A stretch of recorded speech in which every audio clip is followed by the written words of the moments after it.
Hi friends, welcome to మన Bommarillu. Upcoming రివ్యూలోకి వెళ్ళిపోదాం. భూమి శరత్చంద్ర దగ్గరికి వచ్చి ఈ దత్తత కార్యక్రమం ఆపేద్దాం నాన్న అని అడగాలనుకుంటుంది. బట్ శరత్చంద్ర చాలా ఎమోషనల్గా మాట్లాడేసరికి అడగలేక పాపం చాలా ఇబ్బంది పడుతూ బాధపడుతూ ఉంటుంది భూమి. ఇది ఇలా ఉండగా అపూర్వకి ఇంకా శోభాచంద్ర తనతో మాట్లాడుతున్నట్టు అనిపిస్తుంది. చుట్టూ చీకటి కమ్ముకొని, నువ్వు నా ఆగర్భ శత్రువి, నువ్వు నా ఆస్తిని తీసుకొని నీదిలా అనుభవిస్తూ నా కూతుర్నే దూరం పెట్టాలనుకుంటున్నావు కదా, ఖచ్చితంగా నీ మృత్యువుని నేనే అవుతానని చెప్పి గట్టిగా మాట్లాడుతున్నట్టు, ఇంకా అలా బాగా తన దగ్గరికి వచ్చి నిజంగా తన్ని చంపేస్తున్నట్టు ఇంకా ఊహించుకుంటూ కలగంటుందన్నమాట అపూర్వ. శోభాచంద్ర వాయిస్ తనకి వినపడినట్టు మొత్తం లైక్ ఘోస్ట్ డెవిల్ అపియరెన్స్ మొత్తం బ్యాక్గ్రౌండ్లో పెట్టిందంతా అపూర్వ కళ. ఇంకా అలా కళ్ళు తెరిచి చూసేసరికి గోరింటాకు పిన్ని ఉంటుంది. పిన్ని, ఏంటి పిన్ని, నువ్వేంటి ఇంత సడన్గా వచ్చేటప్పుడు చెప్పాలి కదా పిన్ని అని అంటుంది అపూర్వ. అదేంటమ్మాయి, ఇందాక నిన్ను ఎంతో పైకి లేపడానికి ట్రై చేస్తున్నాను, నువ్వే లేవకుండా నన్నంటావేంటమ్మాయి అని అంటుంది గోరింటాకు పిన్ని. సర్లే పిన్ని, ఎందుకొచ్చావు అని అడుగుతుంది అపూర్వ. అమ్మాయి, అదిగో దత్తత కార్యక్రమానికి అన్ని ఏర్పాట్లు జరిగిపోతున్నాయి అమ్మాయి.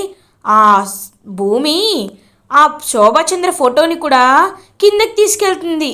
ఇప్పుడే చూశాను. ఇలాగే నువ్వు కూర్చొని ఉంటే ఇంక నీ పని అయిపోయినట్టే. మీరిద్దరూ ప్రశాంతంగా హ్యాపీగా బయటికి వెళ్ళి కాశీయాత్ర చేసుకొని రావచ్చు. అప్పుడు ఆ భూమి ఇంటికి మహారాణి అయిపోతుంది. నీకు అది ఇష్టమేనా అని అడుగుతుంది గోరింటాకు పిన్ని. నో, ఎప్పటికీ దాన్ని ఈ ఇంటికి నేను అవ్వనివ్వను కదా పిన్ని. అది మహారాణి ఏంటి, పని మనిషి స్థానం కూడా నేను ఈ ఇంట్లో దానికి ఇవ్వను పిన్ని అని గట్టిగా చెప్తుంది అపూర్వ. మమ్మీ, ఇవ్వను అంటే కుదరదు కదా మమ్మీ. అది దత్తత ఆగాలి అనే దాని గురించే మనం ప్రయత్నించాలి. అందుకే నా దగ్గర సూపర్ ప్లాన్ ఉంది మమ్మీ. అది అమలు చేస్తే ఖచ్చితంగా దత్తత ఆగిపోతుంది అని అంటుంది నక్షత్ర. ఏం ప్లాన్ అని అడుగుతుంది అపూర్వ. మమ్మీ, నువ్వు తలనొప్పి వస్తుంది, కాఫీ కావాలి అని తన్నే అడుగు. ఆ భూమి నీకు కాఫీ తీసుకొస్తుంది. ఈలోపు గోరింటాకు ఒక పాయిజన్ లాంటి పాయిజన్ని అందులో కలుపుతుంది. అప్పుడు నీ నోట్లోండి నురగలు వస్తాయి. వెంటనే నువ్వు పాయిజన్ తాగినట్టు ఆ భూమి నీపై పగతోనే ఇలా చేసినట్లు చేద్దాం. పోలీసులను తెచ్చి అరెస్ట్ చేయిద్దాం. అప్పుడు ఖచ్చితంగా భూమి జైలుకు వెళ్తుంది, మన దత్తత ఆగిపోతుంది అని అంటుంది నక్షత్ర. వావ్, సూపర్, నీకు ఇంత మంచి ఆలోచన వచ్చిందంటే గ్రేట్, మెచ్చుకోవాలి. ఎంతైనా నా కూతురివి కదా బేబీ. ఓకే, ఇప్పుడు మనం ఆ ప్రయత్నంలోనే ఉందాం. పిన్ని, రండి వెళ్దాం, ఎక్కువసేపు ఇక్కడున్నా డౌట్ వస్తుందని చెప్పి ఇంకా అలా వెళ్ళిపోతారు అపూర్వ, నక్షత్ర, గోరింటాకు పిన్ని. ఇది ఇలా ఉండగా ఇందు బాధపడుతూ ఉంటుంది. గుడిలోనే కూర్చొని వెక్కి ఏడుస్తూ ఉంటుందన్నమాట. అలా ఇంకా పాపం ఇందు ఇప్పుడు ఏం చేయాలి, ఎవరిని అడగాలి, నాకేమీ అర్థం కావట్లేదు. కట్నం తీసుకొస్తే కానీ ఇంటికి రావద్దని చెప్పారు అత్తయ్య మావయ్య. ఇప్పుడు కట్నం కావాలి అంటే అపూర్వ అత్తయ్యకే ఫోన్ చేయాలి. ఒకసారి అపూర్వ అత్తయ్యకి ఫోన్ చేస్తానని చెప్పి ఇంకలా అపూర్వకి ఫోన్ చేస్తూ ఉంటుందన్నమాట హిందూ. కానీ అపూర్వ బిజీగా ఉండడంతో దీనికి ఎప్పుడు ఫోన్ చేయాలో కూడా తెలీదు అని ఫోన్ కట్ చేస్తూనే ఉంటుందన్నమాట. ఇంకా అలా అపూర్వ, ఏంటి అపూర్వ అత్తయ్య ఫోన్ లిఫ్ట్ చేయట్లేదు, కనీసం అమ్మకైనా కాల్ చేస్తానని వాళ్ళ అమ్మకు కాల్ చేస్తుంది. ఈ దత్తత కార్యక్రమంలో బిజీగా ఉండడం వల్ల ఇంకా మీరా కూడా ఫోన్ తీయరనమాట. అమ్మ ఫోన్ తీయటం లేదు, ఇటువైపు అత్తయ్య కూడా ఫోన్ తీయట్లేదు. ఇప్పుడు నేను ఎక్కడికి వెళ్ళాలి, ఏమైపోవాలి అని బాధపడుతూ వెక్కి ఏడుస్తూ ఉంటుంది బిందు. అప్పుడే కరెక్ట్గా ఇంకా శారద అయితే అటుగా వెళ్తూ ఉంటుంది. ఇంకా బిందుని చూసి ఒక్కసారిగా షాక్ అయిపోతుందనమాట శారద. అమ్మా, బిందు, చాలా టైం అయింది, నువ్వేంటమ్మా ఇంకా ఇక్కడే ఉన్నావేంటి అని అడుగుతారు. అత్తయ్య, పిన్ని అని చెప్పి ఇంకా వాళ్ళని వచ్చి హక్ చేసుకుంటుందన్నమాట హిందూ. అమ్మ శారదా, ఏమైందమ్మా అని అడుగుతారు శారదా. పెద్దమ్మ, ఏం చెప్పమంటారు, మీకు చెప్పేది కాదు, కానీ నేనేం చేయలేనని. పాపం జరిగిందంతా ఇంకా కట్నం తీసుకురమ్మన్నారని, అది లేకపోతే ఇలా ఇంట్లో ఉండి గెంటేశారని, ఇవన్నీ విషయాలైతే పూసగుచ్చినట్టు ఇంకా హిందూ చెప్తుంది శారదకి. ఇంకా శారదకి చాలా కోపం వస్తుంది. ఛ, వాళ్ళు మనుషులా రాక్షసులా? అయినా అదేంటమ్మా ఇలా చేయడం ఏంటి? వాళ్ళు నిన్ను చూసి పెళ్లి చేసుకున్నారా, కట్నం చూసి పెళ్లి చేసుకున్నారా? తప్పమ్మా, నువ్వు మా ఇంటికి రా, ఈ విషయాన్ని గగన్తో చెప్దాం అని అంటారు శారదా. వద్దు వద్దు పెద్దమ్మ అని అంటుంది హిందూ. నువ్వు రామ్మా అని చెప్పి ఇంకలా తన్ని తీసుకువెళ్తుందనమాట శారద తన ఇంటికి హిందూని. ఇది ఇలా ఉండగా భూమి దత్తత కార్యక్రమానికి మొత్తం రెడీ చేసుకుంటూ ఉంటుంది. ఇంకప్పుడే భూమి అయితే మొత్తం రెడీ చేస్తుంటే ఇంక తన యాక్టింగ్ స్టార్ట్ చేస్తుంది అపూర్వ. ఏం లేదు, తలనొప్పిగా ఉంది. అమ్మ భూమి, కొంచెం కాఫీ పెట్టిస్తావా అని అడుగుతుంది అపూర్వ. సరే తీసుకొస్తానని చెప్పి ఇంకా కిచెన్లోకి వెళ్తుందనమాట భూమి. అలా ఇంకా వెంటనే తను వెనక్కి తిరిగే లోపు ఈ గోరింటాకు పిన్ని వెళ్ళి అందులో ఒక పాయిజన్ కలిపేస్తుందనమాట. సో ఇంకా అలా జరిగిన వెంటనే భూమి అలా తెలియక కాఫీ తీసుకెళ్ళి అపూర్వకి ఇస్తుంది. కరెక్ట్గా అపూర్వ కాఫీ తాగుతూ ఉంటుంది. ఇంకా ఎప్పుడైతే కరెక్ట్గా దత్తత కార్యక్రమం స్టార్ట్ అవుతుందో అదే టైంకి అపూర్వ తన నోట్లోండి బాగా నురగలు వస్తూ కళ్ళు తిరిగి పడిపోతుంది. ఒక్కసారిగా నక్షత్ర అండ్ గోరింటాకు పిన్ని కూడా యాక్టింగ్ స్టార్ట్ చేస్తారు. అమ్మో, మమ్మీ తాగిన కాఫీలో విషం ఉంది. హే భూమి, ఏం చేశావే అని అడుగుతుంది నక్షత్ర. నక్షత్ర, నన్నంటావేంటి, నేనేం చేశాను అని అడుగుతుంది భూమి. నువ్వు కాకపోతే ఎవరు చేస్తారు? కాఫీ కలిపి తీసుకొచ్చింది ఎవరు? నువ్వే కదా. అయినా ఈ దత్తత జరగడం మా మమ్మీకి ఇష్టం లేదనే కదా మా మమ్మీని చంపడానికి ప్రయత్నిస్తున్నావు. డాడీ, చూసావా డాడీ, నువ్వు ఎంతో మంచిదని ఎప్పటి నిండో తన్ని ఎంతో గారాబంగా నీ కూతురులాగే చూసుకున్నావు. కానీ తను మమ్మీని చంపేయాలనుకుంది డాడీ. అలాంటిది తన్ని వదిలిపెడతావా డాడీ అని అంటుంది నక్షత్ర. అమ్మ నక్షత్ర, నువ్వు ఊరుకోమ్మా, వెంటనే డాక్టర్ని పిలిపించాలి. కృష్ణప్రసాద్, డాక్టర్ని రమ్మని చెప్పు అని అంటారు శరత్చంద్ర. డాక్టర్ కంటే ముందు పోలీసులు కూడా రావాలి అల్లుడు గారు, లేకపోతే నేరస్తులు ఇలా బయటే తిరుగుతూ ఉంటారు. పోలీసులకి నేను ఇప్పుడే ఫోన్ చేస్తానని చెప్పి ఇంకా అలా ఫోన్ చేస్తుందనమాట. వెంటనే గోరింటాకు పిన్ని ఇంకా అలా పోలీస్ కూడా ఎస్ఐ వాళ్ళైతే కానిస్టేబుల్స్తో సహా మొత్తం ఇంటికి వస్తారు. ఇంకా భూమిని, ఇదిగో ఈ అమ్మాయి మా అపూర్వ దానిలో కాఫీలో విషం కలిపింది, అందుకే మా అపూర్వ విషం కొంచెంలో మిస్ అయ్యేది. మేం బాగా తనకి కక్కించాం కాబట్టి విషం అంతా బయటకు వచ్చింది, లేకపోతే చనిపోయేది.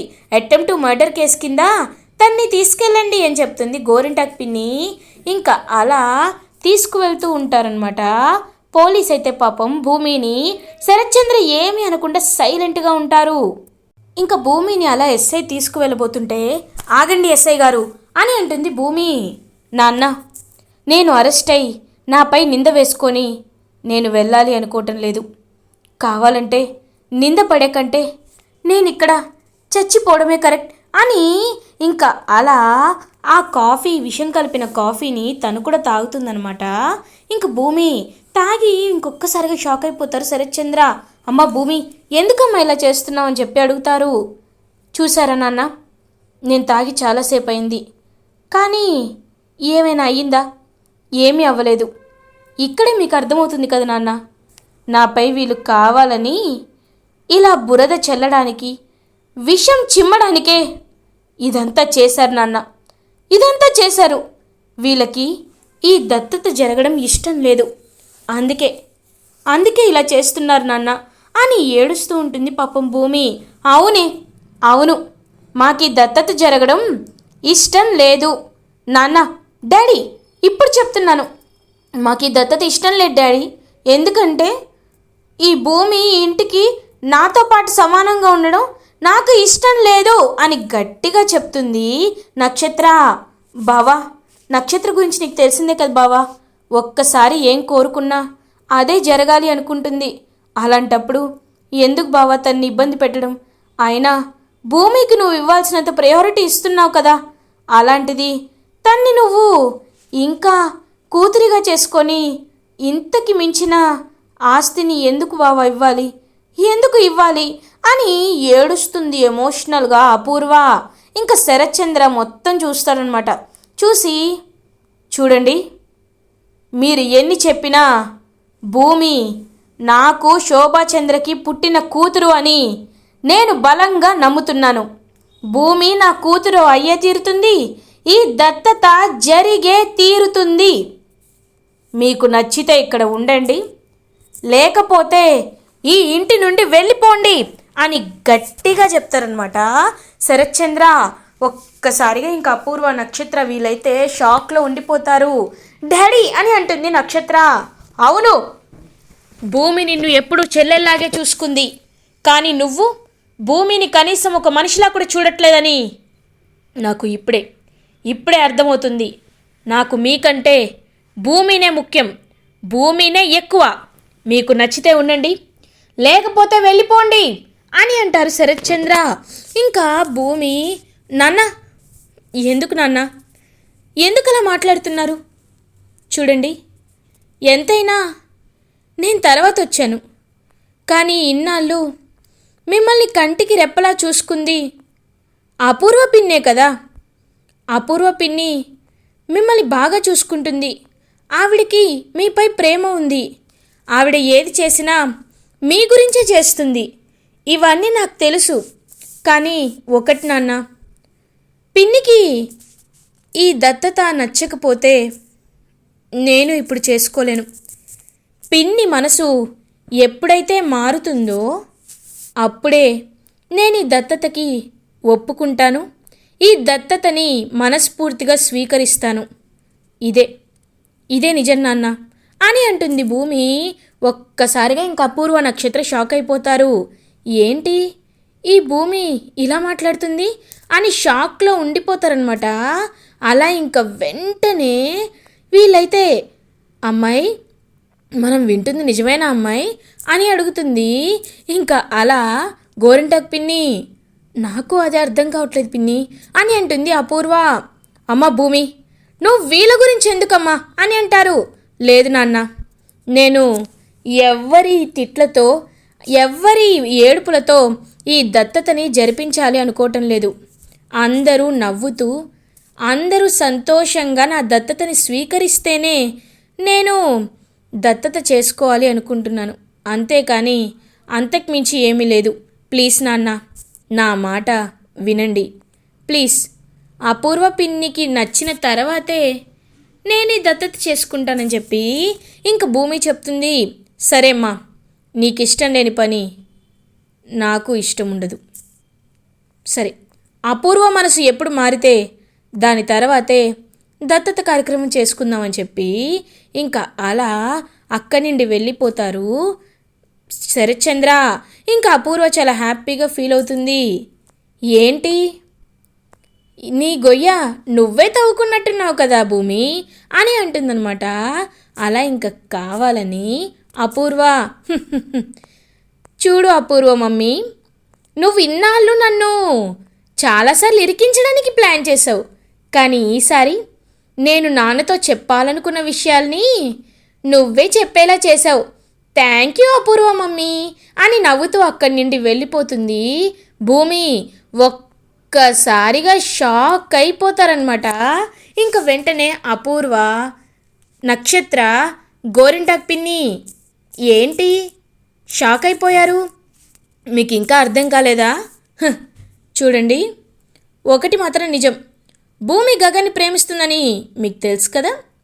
గగన్ భూమికి దగ్గరగా ఉండాలని, భూమి గగన్కి దగ్గరగా ఉండాలని ఇదంతా చేసింది.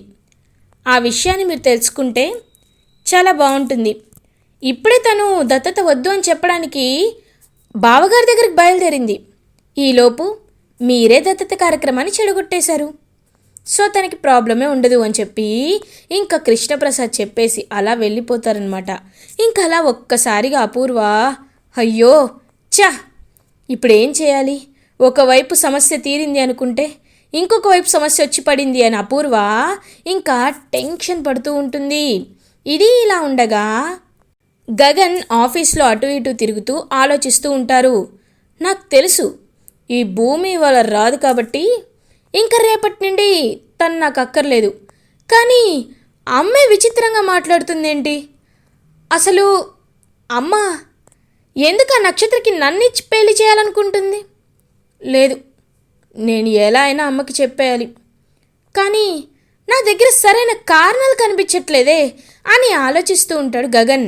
అప్పుడే ఇంకా భూమి అలా చక్కగా ఒక లైక్ బిజినెస్ అటైర్ లాగే చూడీదార్ వేసుకొని అలా ఇంకా నడుచుకుంటూ వస్తూ ఉంటుంది. భూమిని చూసి ఒక్కసారిగా గగన్ అయితే షాక్ అయిపోతారు. ఇంకా అలా భూమి వైపే చూస్తూ ఉంటాడనమాట. గగన్ ఏంటండి అలా చూస్తున్నారు, ఈ డ్రెస్ బాగుందా అని అడుగుతుంది. ఏంటి అలా అడుగుతున్నావు? నువ్వు చూసుకోలేదా, నీకు నచ్చలేదా డ్రెస్ అని అడుగుతాడనమాట గగన్. అలా కాదండి, మీరే చెప్పారు కదా పెద్ద కార్పొరేట్లో వర్క్ చేస్తున్నప్పుడు ఏదైనా కోడ్ పాటించాలని. ఆ కోడ్ గురించి తెలుసుకొని అలాంటి డ్రెస్ తీసుకొని వచ్చేసరికి చాలా టైం పట్టింది. ఈ డ్రెస్లో బాగున్నానా అని అడుగుతుంది భూమి. అదంతా పక్కన పెట్టు, నువ్వు ఎందుకు ఇంత లేట్ చేసావు? అయినా నిన్ను రావద్దని చెప్పాను కదా, దత్తత కార్యక్రమం జరిగిపోయింది కదా, ఎందుకు మళ్ళీ వచ్చావు అని అడుగుతాడు గగన్. ఏవండి, దత్తత జరిగిందని ఎవరు చెప్పారండి? నేనే మీకోసం దత్తతని ఆపి మరీ ఇక్కడికి వచ్చా అని చెప్తుంది భూమి. వాట్, నా కోసం దత్తత ఆపావా అని అంటారు. అదేనండి, మీ దగ్గర జాబ్ కోసమే ఎలా అయినా దత్తత ఆపాలని ఇలా వచ్చేసా అని చెప్తుంది భూమి. ఏంటి భూమి, నిజం చెప్తుందా అబద్ధం చెప్తుందా? నాకేమీ అర్థం కావట్లేదే అని ఆలోచిస్తూ ఉంటాడనమాట గగన్. మీరేమి కంగారు పడకండి, నేను అబద్ధం చెప్పట్లేదు, నిజమే చెప్తున్నాను. కావాలంటే మీరు చెర్రీ గారికి కనుక్కోండి, అప్పుడు చెర్రీ గారే నిజం చెప్తారు, ఓకేనా అని ఇంకలా అక్కడి నుండి వెళ్ళిపోతూ ఉంటుందన్నమాట భూమి. లేదు, ఈ భూమి అబద్ధమేమి చెప్పటం లేదు, కానీ ఒకటి మాత్రం నిజం, దత్తతని ఆపేశారంటే, దత్తతని ఆపి మరి భూమి ఇక్కడికి వచ్చిందంటే ఖచ్చితంగా భూమికి నాపై ప్రేమ ఉంది. కానీ ఆ ప్రేమని భూమి చెప్పటం లేదు. భూమి చెప్పేలా చేయాలంటే ఏం చేయాలి? నక్షత్రాన్ని అడ్డు పెట్టుకొని భూమికి ఒక జలక్కివ్వాలి అని ఆలోచిస్తూ ఉంటాడనమాట. అలా ఇంకా గగన్. ఇది ఇలా ఉండగా నైట్ అవుతుంది. గగన్ ఇంటికి రీచ్ అవుతారు. ఇంకా గగన్ ఇంటికి వచ్చేసరికి శారద వెయిట్ చేస్తూ ఉంటారు. అమ్మా, ఏంటి డోర్ దగ్గర నించున్నావు అని లోపలికి చూసేసరికి అక్కడ ఇందు ఉంటుంది. హే హిందూ, ఎలా ఉన్నావమ్మా అని అడిగితే తన కళ్ళ నిండా కన్నీళ్ళు. ఒక్కసారిగా షాక్ అయిపోతారనమాట గగన్. మా ఇందు, ఏమైందమ్మా, ఎందుకు ఏడుస్తున్నావు ఇందు అని అడుగుతారు గగన్. అన్నయ్య అని పాపం బాధపడుతూ ఉంటుంది. అలా ఇంకా తనైతే అమ్మా ఏమైంది, ఎందుకు ఇందు ఏడుస్తుంది అని అడుగుతాడు గగన్. ఇంకా జరిగిందంతా చెప్తుందనమాట. అలా పాపం శారద తన్ని కట్నం కోసం ఎన్నిసార్లు కట్నం అడిగినా ఆ అపూర్వ పోస్ట్పోన్ చేస్తూనే వస్తుందంట. ఇటువైపేమో వాళ్ళ అత్త వాళ్ళ ఇంట్లో కవర్ చేయడానికి చేసి దొరికిపోయి ఇలా జరిగిందని చెప్పి మొత్తం జరిగిందంతా చెప్తుందనమాట శారద. ఇంకా చాలా కోపం వస్తుంది గగన్కి. అమ్మా రామ్మా అని చెప్పి ఇంకా తన్ని చేపట్టుకొని వాళ్ళ అత్త వాళ్ళ ఇంటికి తీసుకువెళ్తారు. అయ్యో వద్దన్నయ్యా, నేను పెద్దమ్మ బలవంత పెడితేనే ఇక్కడికి వచ్చాను, నా సమస్యలో మీరు తలదూర్చొద్ద అన్నయ్యా అని అంటుంది ఇందు. లేదమ్మా, నువ్వు ఎందుకు మమ్మల్ని వేరు చేసి చూస్తున్నావు?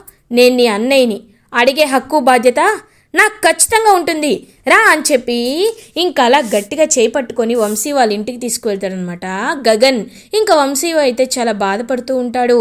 ఏరా ఏంటి బాధపడుతున్నావు? ఎన్ని నాటకాలు ఆడారా, ఈరోజు నీకు ఉంటుందిలే అని చెప్పి ఇద్దరు కోపంతో రగిలిపోతూ ఉంటారు. ఇంకలా గట్టిగా ఇంక తనైతే ఇందునైతే తీసుకువెళ్తాడనమాట గగన్. తీసుకువెళ్ళి ఇంక వాళ్ళ ముందు గట్టిగా పెట్టి, ఎవరు నా చెల్లెని కట్నం తీసుకురాకపోతే ఇంటికి రానివ్వనని చెప్పింది?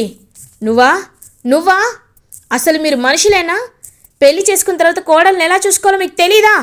డబ్బు వ్యామోహంలో పడి మనుషుల్ని కూడా దూరం చేసుకుంటారా? ఎన్ని కావాలి? ఎన్ని కోట్లు కావాలి? 2 కోట్లు సరిపోతాయా? 5 కోట్లు సరిపోతుందా? 10 కోట్లు కావాలా? 100 కోట్లు కావాలా? చెప్పేంత కావాలి అని అడుగుతారు గగన్. బావగారు ఇదంతా వాళ్ళు కాదు, నా తప్పే, మీరు ఈ విషయంలో కరగ చేసుకోవద్దు అని అంటాడు వంశీ. నీకేమీ తెలియట్లేదని నాకు అర్థమైంది. చూడండి, కట్నం కోసం వేధిస్తున్న మిమ్మల్ని పోలీసులు పిలిపించి అరెస్ట్ చేయించే హక్కు నాకుంది.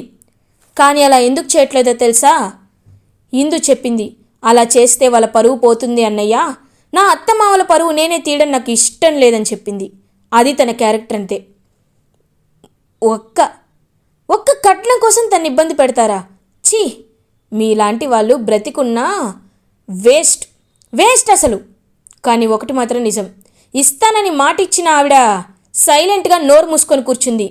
కానీ తన అన్నయ్య అయిన నేను సైలెంట్గా ఉండలేను. ఇదిగోండి 5 crores చెక్. ఇది సరిపోకపోతే బ్లాంక్ చెక్ ఇస్తాను, తీసుకోండి.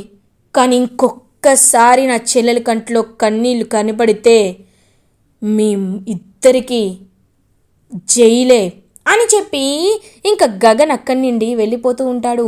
అన్నయ్య అని పిలుస్తుంది ఇందు. ఇంకా అలా పాపం గగన్ వెనక్కి తిరిగేసరికి కాలు పట్టుకుంటుందన్నమాట ఇందు.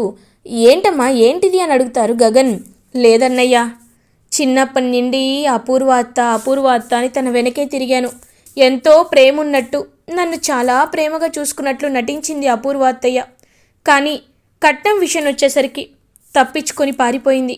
నువ్వు చిన్నప్పటి నుండి నిన్ను ద్వేషిస్తూనే వచ్చాను, కానీ నా కోసం ఇంత చేసావు. నీకు ఏమిచ్చి రుణం తీర్చుకోనన్నయ్య అని అంటుంది ఇందు. చూడమ్మా, నువ్వు సంతోషంగా ఉండడమే నేను కోరుకునేది, అంతకు మించి ఏమీ లేదు. హ్యాపీగా ఉండు అని చెప్పి అక్కడి నుండి వెళ్ళిపోతాడు గగన్. ఇలా ఎపిసోడ్ ఎండ్ అవుతుంది. ఫర్దర్ ఎపిసోడ్ రివ్యూస్ ముందుగా మీకు కావాలి అనుకుంటే మా ఛానల్ని సబ్స్క్రైబ్ చేసుకోండి. Thanks for watching.